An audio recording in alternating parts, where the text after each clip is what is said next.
often hear people talk about the super Tuscan wines, but what are they, and why are they super?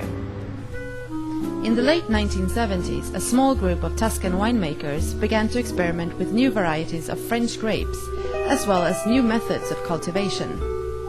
They were not following the traditional blending laws for the region and could therefore not use the certification DOC, Denominazione di Origine Controllata, as a quality trademark.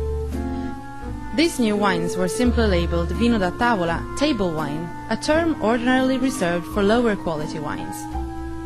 American wine journalists couldn't bring themselves to call these important and expensive wines Vino da Tavola, and instead came up with the term Super Tuscan, a nickname that has since been adopted by the Italians themselves.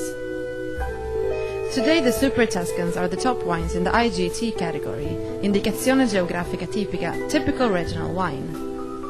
The expert wine tasters of the most important wine guides determine this status, although it's often the price that is the deciding factor. Piero Antinori made the first wine described as a Super Tuscan, the Tignanello.